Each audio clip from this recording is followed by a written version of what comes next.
Hello, I'm David Hughes. Welcome to Your Perfect Body, the podcast of the Esoteric Teaching Community.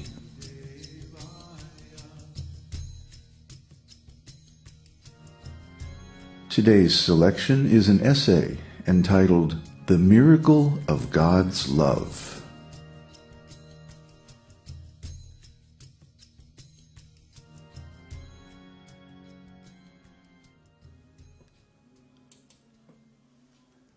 Everyone needs love, but the problem is that the love available in this material world is imperfect. There is never enough love available to satisfy the hunger of the soul. And because this hunger is for unconditional affection and love, the conditional love of the material world is unsatisfying. So the love of this material world is insufficient both in quantity and quality to satisfy the spirit soul. However, spiritual love is unlimited in quantity and perfectly unconditional. This spiritual love is available from only one source, the Supreme Personality of Godhead. When we revive our original relationship with Him, we find ourselves in an unlimited ocean of perfect, ecstatic spiritual love and affection.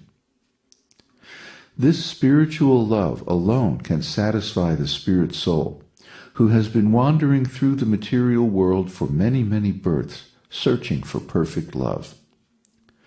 The esoteric teaching says, Na hyato nya shiva panta vishata samsrita vita Vasudeve Bhagavati Bhakti Yogo Yato Bhavet. For those who are wandering in the material universe, there is no more auspicious means of deliverance than direct devotional service to the Supreme Personality of Godhead, Lord Krishna. Bhagavan Brahmakartsnyeya Trir Anvikshya Manishaya Tad Adhyaksyavat Kutasto Ratiratmanyato Bhavet. The great personality, Brahma, with great attention and concentration of the mind, studied the Vedas 3 times, and after scrutinizingly examining them, he ascertained that attraction for the Supreme Personality of Godhead, Sri Krishna, is the highest perfection of religion. Srimad Bhagavatam 2:33 and 34. Krishna loves us so much that he even expands his original transcendental form into many, just to accompany the soul on his journey in the material world. Esya hyashesha sattvanam atmangsha paramatmanaha adyo vataro yatrasau bhutagramo vibhavyate. The gigantic universal form of the Supreme Lord is the first incarnation and plenary portion of the Supersoul. He is the self of an unlimited number of living entities, and in him rests the aggregate creation, which thus flourishes. Srimad Bhagavatam 3:6-8. The Lord is the Supersoul in the bodies of an unlimited number of living entities. In other words, there are 2 souls in every living body, the individual spirit soul and the supersoul, an expansion of the Supreme Personality of Godhead. The supersoul is the energetic source of the living entity's life energy, prana, consciousness, and intelligence. He also acts as the indwelling witness of everyone's activities and the supreme friend. The esoteric teaching declares, Suparnavetao sadrishao sakayao yadrich chayati tau kritanidha chavrikshe ekastayo kadhati pipalanam anyo niranno pibalena bhuyan. By chance, 2 birds have made a nest together in a same tree. The 2 birds are friends and are of a similar nature. One of them, however, is eating the fruits of the tree, whereas the other, who does not eat the fruits, is in a superior position due to his potency. Srimad Bhagavatam 11.11.6.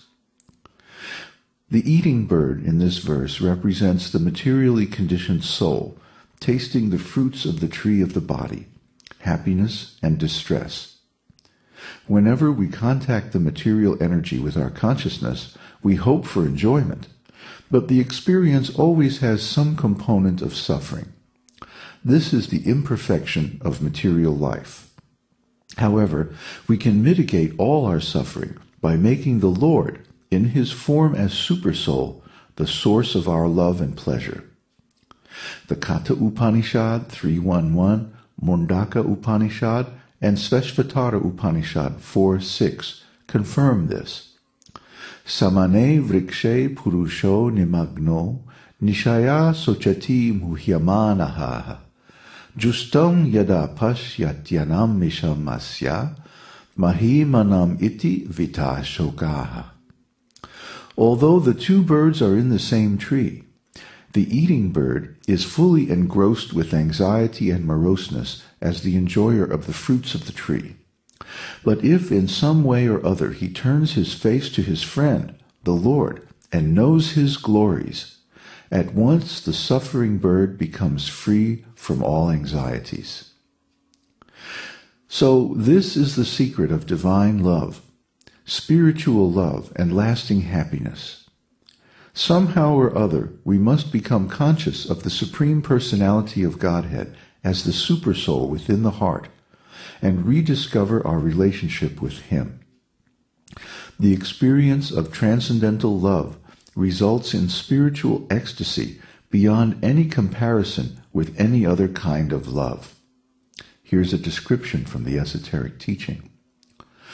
Sa muhurtam abhutusnim krishangri sudhaya brisham tivrena bhakti yogena nimagna sadhu nivritaha. For a moment, Uddhava remained stunned in silence, and his body did not move. He became absorbed in the nectar of remembering the Lord's lotus feet in devotional ecstasy, and he appeared to be going increasingly deeper into that ecstasy. Pulakod bhina sarvango munchan miladrisha suchaha purnarto lakshitastena sneha prasara samplutaha. Then Uddhava displayed all the transcendental bodily changes due to total ecstasy, and he was trying to wipe away tears of separation from his eyes. Thus Vidura could understand that Uddhava had completely assimilated extensive love for the Lord. Srimad Bhagavatam 3:2-4-5. Some of the external bodily symptoms of ecstatic love of Godhead are horripilation, goosebumps, standing of the hair on end, breaking or choking of the voice, cold tears, and becoming stunned. Internal symptoms include spontaneous meditative trance, samadhi, absorption in remembrance of the Lord, forgetfulness of all material conditions and designations, and various spiritual flavors of emotional ecstasy, too numerous to mention here. The real aim of all yoga processes is to reawaken this transcendental loving ecstasy in our hearts. Unfortunately, most schools of yoga, especially in the West, have lost their link with the complete Vedic information on spiritual life. Therefore, they do not teach this most confidential spiritual knowledge, nor can they deliver their students the complete cessation of material misery, which is born from contact of the soul with the material senses. Only the esoteric teaching can guide the sincere student through the various pitfalls and distractions along the spiritual path to the actual goal, which is pure love of Godhead.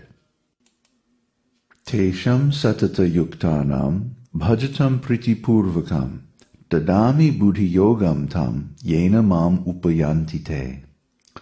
To those who are constantly devoted to serving me with love, I give the understanding by which they can come to me. Bhagavad Gita 10:10. Here the Lord gives us a hint how to approach him, through constant devotion and loving service. If we follow his advice, then he will help us from within.